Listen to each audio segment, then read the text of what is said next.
Alright, hi guys, I'm Tracy. Thank you for joining me today. So today's video is a request from one of my subscribers, Cindy. Thank you so much for asking, Cindy. She wanted to know if I can do a video going over my entire Fude collection. So I never really thought about it, but now that my collection has grown to where it is, I thought it would be kind of a good point to be able to share what I have so far with you guys. And then if there's some type of brush or a collection or something that you guys are particularly interested in and you want to know more about, please leave them in the comments below, and it will, give me an idea of how to go forward and how to make videos in the future. So I am going to start off with my eye brushes, and we'll see how long it takes. I might have to split this into eye brushes and then face brushes, just because there's so many to go over. So let me start out with the eye brushes, and I'm going to turn the camera around and turn the camera around, and you'll just see my hands and my brushes, and hopefully this will work out okay. Alright, so we're going to start out with the waynegoss eye brushes, which are right here. And then these are a little set of brands that I don't have a whole lot of, and like kind of smaller brands like Hokoto. I was thinking of doing it by type of eye brush, but it's a little much for me to remember and putting it back. Anyhow, I thought I'll just do it by brand and see how this goes. So I'm going to start off with the waynegoss, the smaller brands, the Sonia G, Chikuhodo, and then my Hakuhodo and Rephr collection, which is my most extensive. Okay, so right here I have two of the waynegoss number 3s, and these are one of my favorite brushes. I know I talk about them all the time because these are really high quality blue squirrel hairs, and they work really well for like putting, getting a lot of product kind of all over. Not a lot, but just being able to cover a big space. And this is the number 4, which is like a smaller version, but it is a good brush. I don't really use this one mainly because of the shape. I prefer something fluffier. And then here is the number 6, which is the third brush in, well, I don't know, yeah, the third brush in this series. And it's not, I don't know, there's something about this, I just never really was able to get a good result with this one. So I have other ones that are great that are kind of similar to this, but for some reason this one didn't work out for me.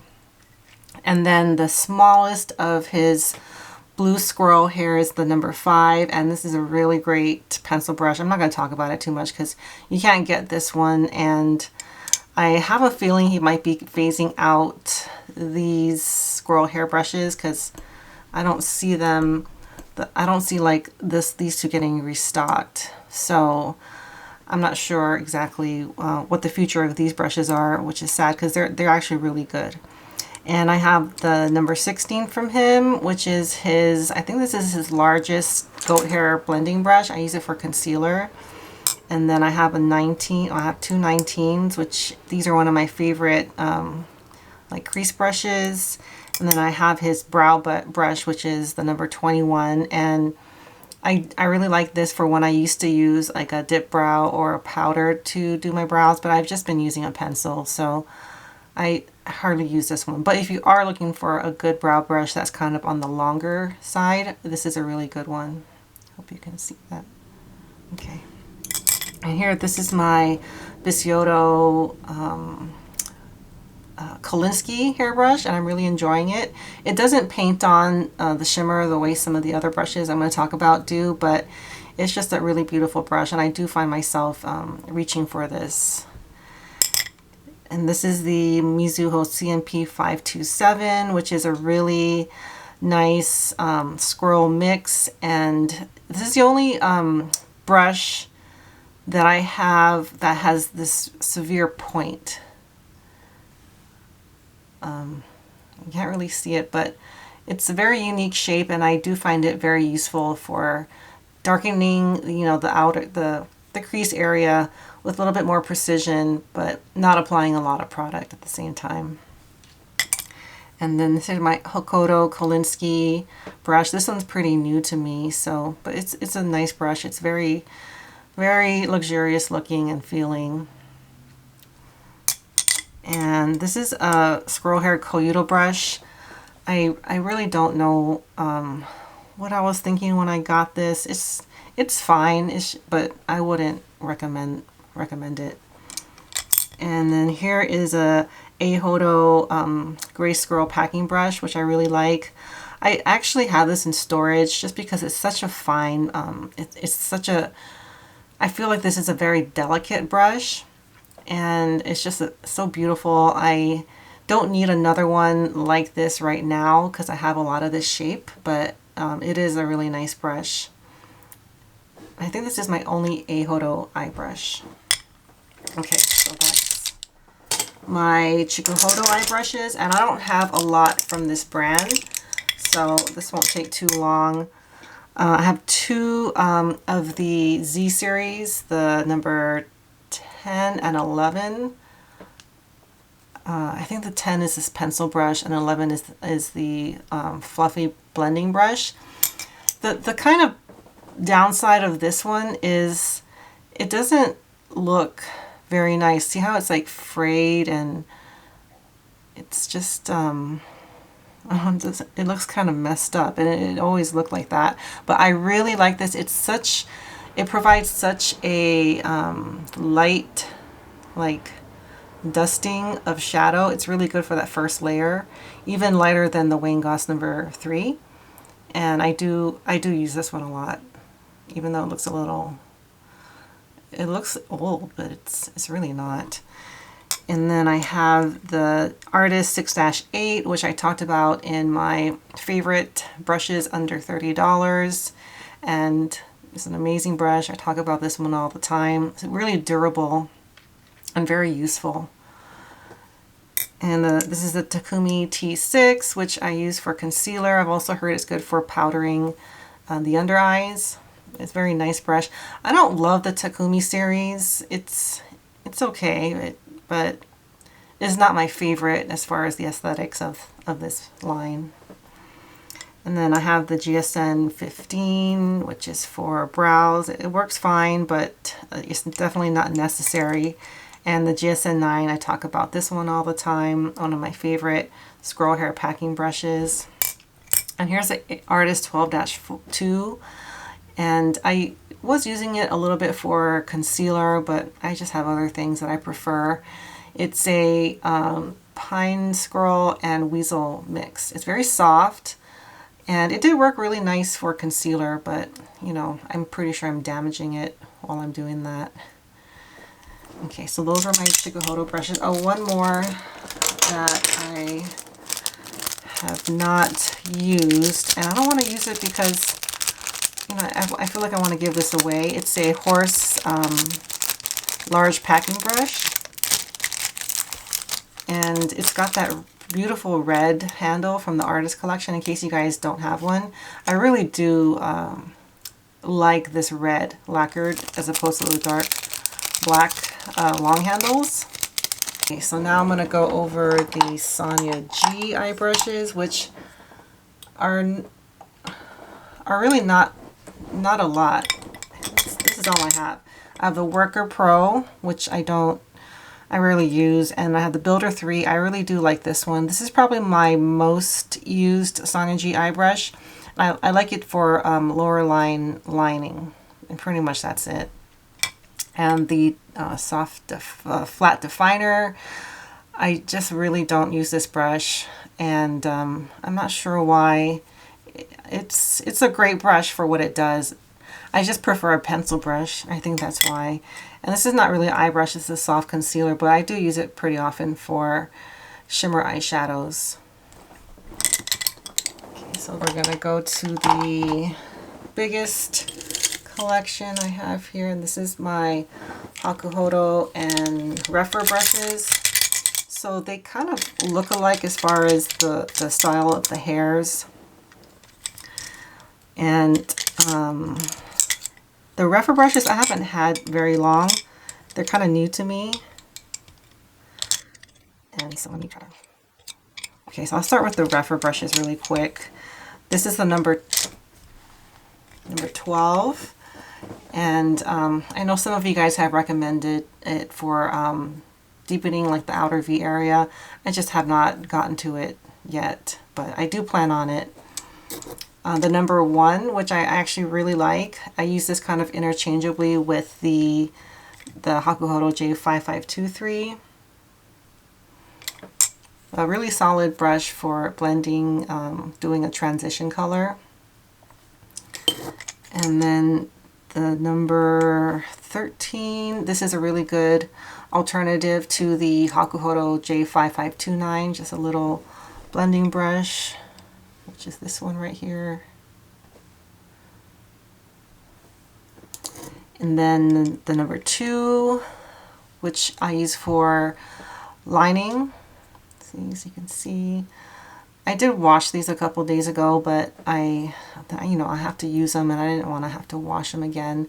I try not to wash them too much. Actually, when you buy a set of brushes from Hakuhodo, the directions do say wash them as infrequently as possible.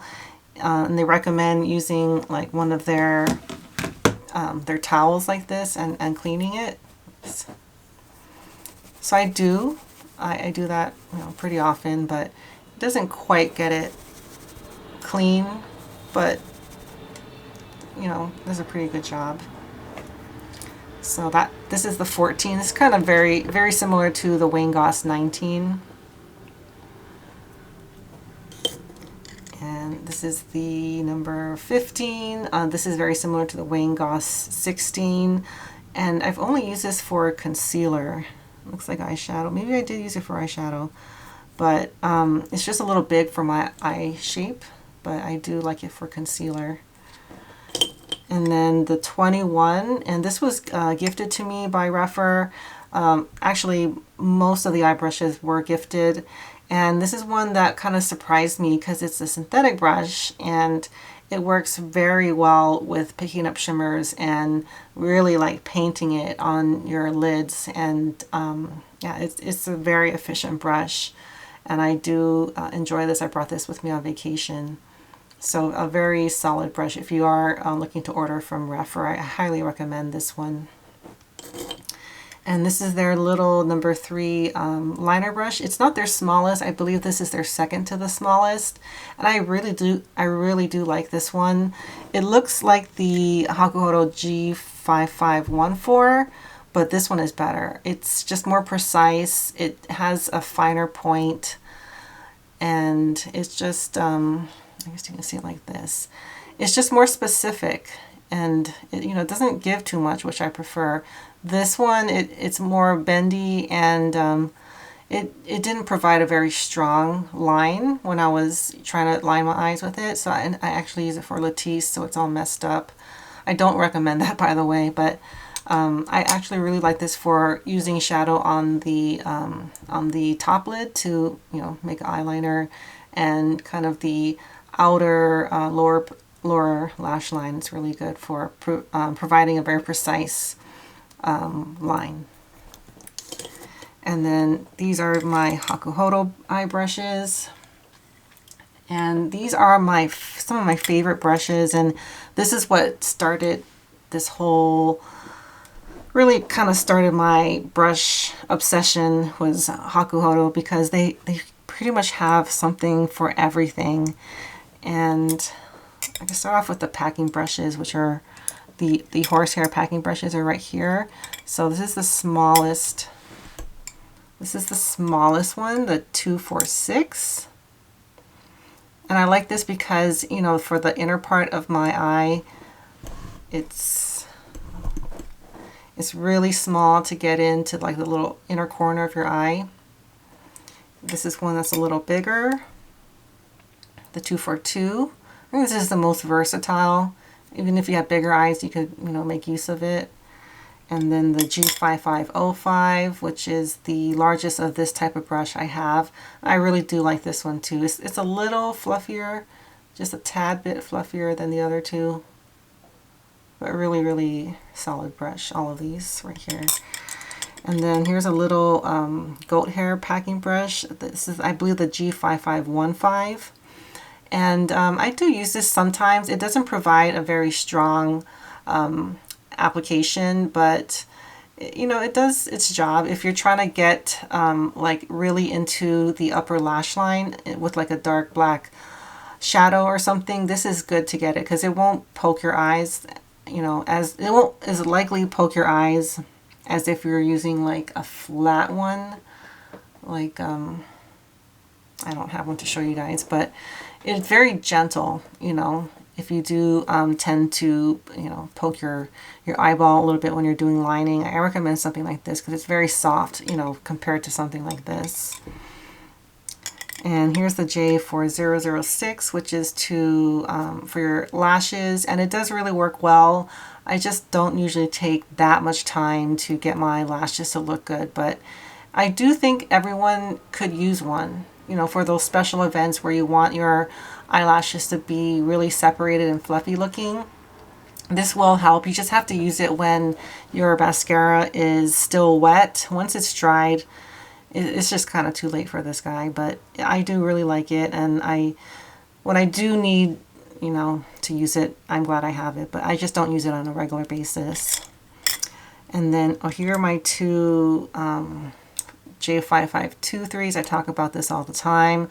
And I want to show you guys like how fluffy it gets when you wash it. So like if you can see here, it's really fluffy. I like it like this, but sometimes I like it kind of packed, like, you know, flattened out. And the way I got it to, how I got it to do this was I used a little brush guard like this. So I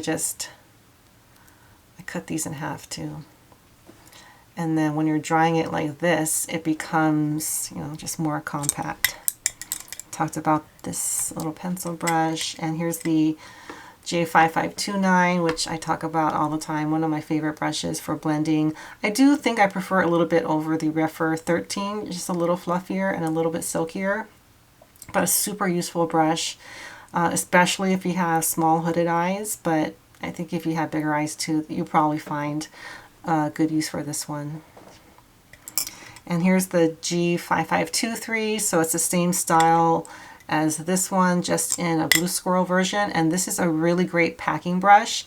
It's very soft. It's probably the silkiest squirrel packing brush that I have, even more so than my Chikuhodo. And it's just very luxurious using this to put on your eyeshadow. And I do reach for this, I would say, I guess over the Kolinsky ones because it's just a little softer, but it will not apply shimmers in a very strong way. It kind of puts it on in a, you know, in just a lighter application. It kind of looks like the sparkles have been dusted on versus painted on. But I really do use this one a lot. And then here's the S5523B, which is the black handles. The regular S series is the orange vermilion handles, which are a lot more expensive, but these have the gold-plated ferrule, and this is a horse and goat hair mix. And I really got this because it's just a beautiful brush, and I sometimes use it. It actually really reminds me of the Rephr #1, because it's the hairs are a little bit firmer than the other one, the goat hair one I just talked about. Except this one doesn't fluff out as much. This one kind of gets more fluffy. I don't really recommend this. I just thought it was just a beautiful looking brush. Not the most useful, but very beautiful.